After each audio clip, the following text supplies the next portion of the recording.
vais reposter des messages pertinents, puis je vais réagir, ok? Salut tout le monde, c'est Na06. On va regarder une story, une vidéo de Nabil qui va répondre aux questions suite à l'épisode 3 de Marwa Loud, l'artiste sorcellerie. Et après sa vidéo, je vous dirai mon avis et mon petit débrief sur cette partie 3. N'hésitez pas à mettre un pouce bleu et à vous abonner. La famille, je vous annonce officiellement que l'épisode 3 est en ligne. Vous avez juste à swipe up pour atterrir dessus. Et n'oubliez pas, partagez à un maximum de vos proches. La famille, je voulais reprendre plusieurs points avec vous concernant l'épisode d'hier. Puisque j'ai pas mal de route là, donc j'ai un petit peu de temps et je suis en train de lire vos messages. Donc, ce qu'on va faire, c'est que je vais reposter des messages pertinents, puis je vais réagir, ok? Donc par rapport aux deux femmes avec qui je bois le thé sur l'île, le message qu'on m'a mis avant, c'est vrai, déjà il y a beaucoup de gens qui m'ont dit aussi dans les commentaires, c'est dommage, pourquoi t'as pas flouté leur visage. Vous vous doutez bien que si j'ai flouté les visages de toutes les autres personnes mais que elles non, c'est parce qu'elles m'ont donné l'autorisation et je l'ai en image et carrément, la famille, celle avec lunettes, elle me disait je vais faire le buzz moi aussi, mais sur le ton de la rigolade. Je leur ai montré ma chaîne YouTube. Elle a reconnu, celle avec lunettes, elle a reconnu Diva Rebecca. Elle m'a dit oh là là, je la kiffe, etc. Tout ça, c'est filmé. Et c'est à la suite de ça qu'elle m'a dit bah viens, je vais te montrer, comme ça tu filmes. Et elle m'a ramené à l'endroit où il y a la grotte, vous savez, où il y avait des bougies allumées, etc. Enfin, le genre de grotte avec les bougies allumées. Et elle m'explique un petit peu ce que les gens y font, etc., etc. Mais voilà, donc là-dessus, pour moi, ça me semblait important de faire un point. Et c'était des femmes qui venaient visiter l'île, donc c'était des visiteurs, c'était pas des gens de l'île, à proprement parler. Ensuite, la famille, concernant l'incohérence que j'ai soulevée de Madame A, il y a plein de gens qui m'ont dit bah non, c'est pas une incohérence. Il y en a d'autres qui ont dit bah en fait, c'est normal, c'est parce que t'as pris des extraits aussi du deuxième appel quand il avait. Vous êtes complètement.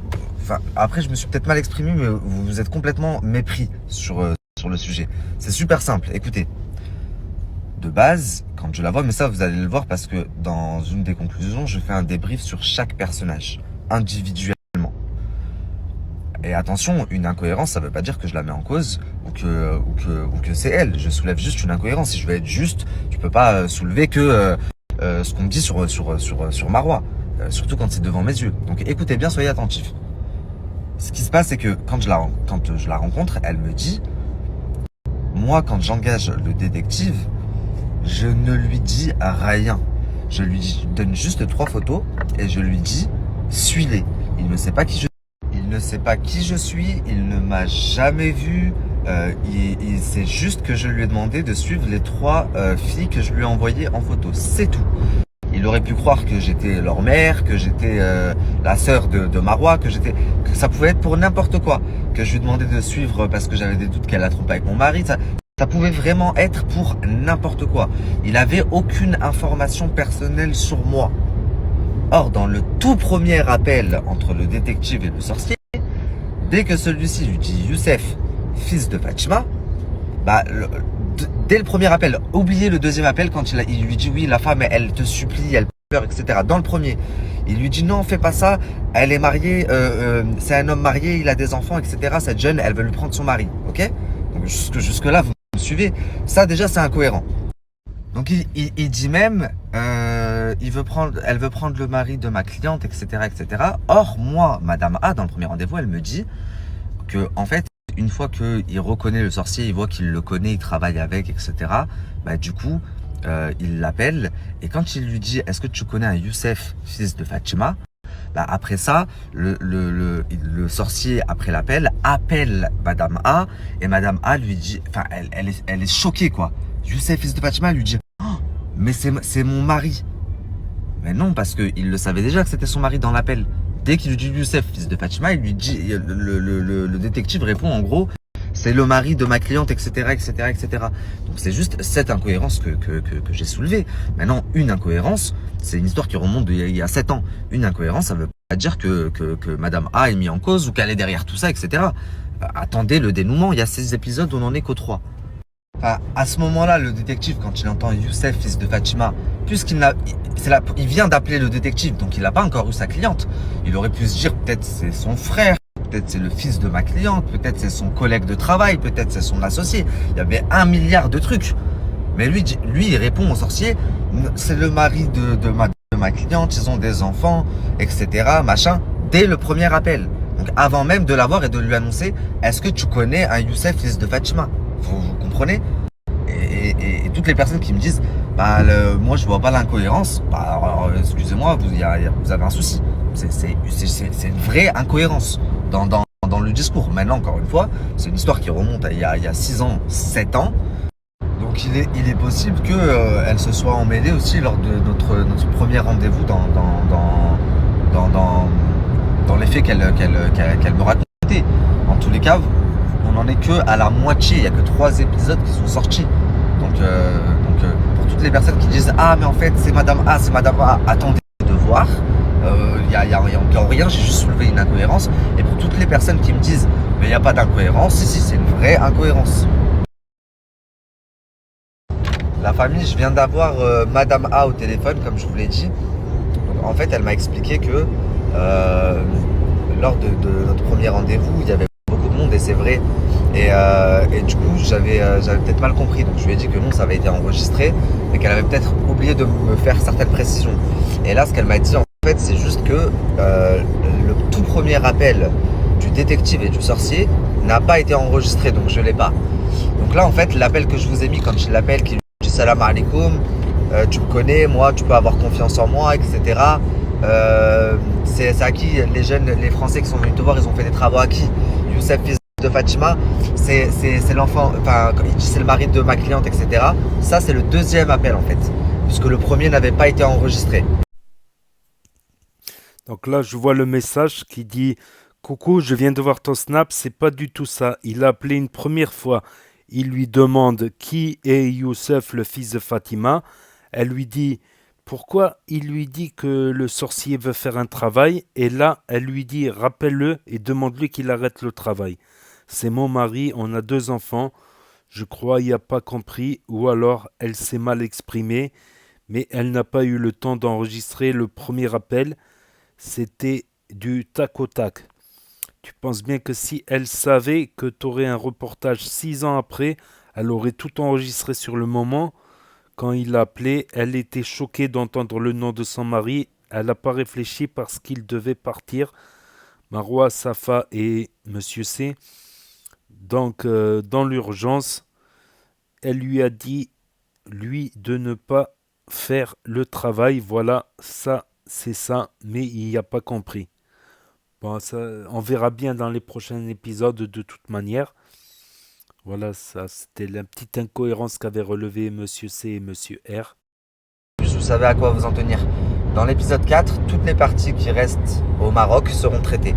Parce que dès l'épisode 5, on n'est plus au Maroc.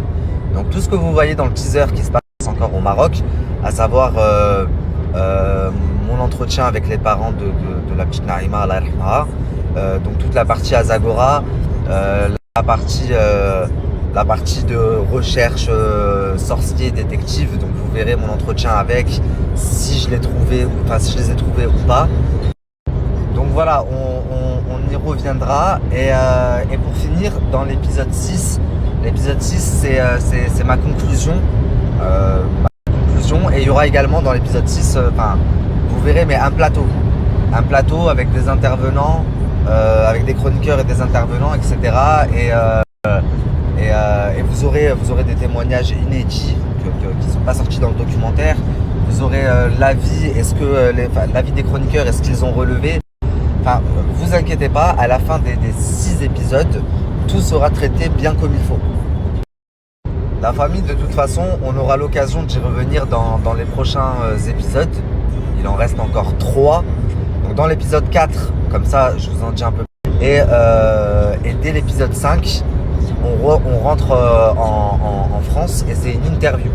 C'est une grosse interview comme dans l'épisode 2. L'épisode 2, c'est une interview. Là, ce sera une grosse interview aussi.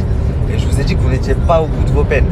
Des fois, dans une histoire, au final, il y a une autre histoire, ça peut débouler sur une autre histoire. Donc,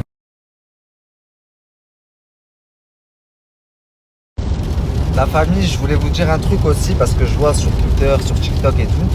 En fait, quand je donne une identité anonyme à un personnage et que je ne dis pas son nom, son prénom, que je ne montre pas sa tête, donc là en l'occurrence que ce soit Madame A, que ce soit Monsieur C, que ce soit Monsieur R, bah il y a une raison à ça.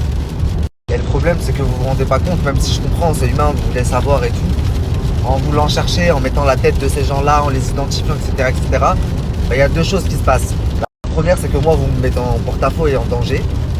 Et la deuxième des choses, c'est que pour les prochains documentaires, bah, en fait, il va plus avoir de documentaires à cause de vous. Parce que qui va vouloir participer? Même si je leur dis, vous inquiétez pas, je respecte votre anonymat, bah, ils vont me dire non, les gens, ça va sortir, ça va sortir. Donc enfin, vous vous rendez pas compte, c'est un travail de dingue. Je suis pas sur une plateforme, vous n'avez pas payé Netflix, vous payez 10 euros par mois. Je vous le fais, je le fais, je le fais, je kiffe. Je kiffe, c'est mon travail en vrai. Et j'aime quand même vous, quand je vois tous ces retours, quand même vous kiffez. Mais en faisant des trucs comme ça va me faire arrêter avant même d'aller plus loin. Avant même là déjà, le prochain documentaire, j'ai déjà des gens qui me contactent et qui me disent ouais c'est chaud finalement en fait je crois que je veux pas le faire parce que les identités elles sortent. Des extraits de l'épisode 4 avec le sacrifice de la chèvre, tout ça, c'est sur la chaîne Actu YTB2. Je mettrai le lien. Je mettrai le lien dans la description. Donc voilà, c'était la vidéo de Nabil El-Mouni qui a répondu à quelques questions. Voilà, quelques questions pertinentes. C'est des questions qu'on voit souvent dans les commentaires, tout ça. Donc la partie 3, je vais faire un petit débrief. Donc il a été voir monsieur. La partie 1, bah, c'était. La partie 1, j'en ai fait un résumé sur cette chaîne, quelques vidéos avant. C'est la version de l'artiste, les explications de Nabil. La partie 2, c'est l'interview de l'artiste. Voilà, qui confirme la partie 1, la version de l'artiste, qui apporte des détails supplémentaires de sa version. Et la partie 3, c'est Monsieur R et Monsieur C, leur avis, plus le voyage au Maroc de Nabil El-Mouni qui va sur une île que certains ont appelée l'île aux sorcières, donc aux sorciers. Donc, je vais vous expliquer ça vite fait en débrief. Donc, Monsieur R et Monsieur C donc, sont contre l'artiste et pour Marwaloud. Donc, voilà, en disant que c'était pas cohérent, qu'il a pris des photos, des vidéos partout, le détective, mais sauf quand ils sont allés voir le sorcier. Comment ça se fait qu'il est de Casa et qu'il connaît le sorcier de Marrakech? Donc c'est pertinent, je trouve, c'est pertinent. Et qu'il y a une incohérence quand Madame A dit que elle a donné aucun détail, rien sur elle, mais que voilà, le détective a parlé de certains détails sur elle. Après, oui, sur le détail, par exemple, que c'est une femme qui voulait piquer l'homme à l'autre, ça peut être dit sans pour autant donner l'identité et tout ça. Donc, après, ouais, c'est un peu trop tôt. C'est comme à l'épisode 1 et 2, tout le monde sait Marwaloud, elle est coupable, Marwaloud, elle est coupable. Et à l'épisode 3, c'est Madame, elle est coupable, Madame, elle est coupable. Il faut attendre les 6 épisodes. Il y aura d'autres éléments. Concernant l'île aux sorcières, j'ai vu pas mal de commentaires aussi. C'est pas une île aux sorcières.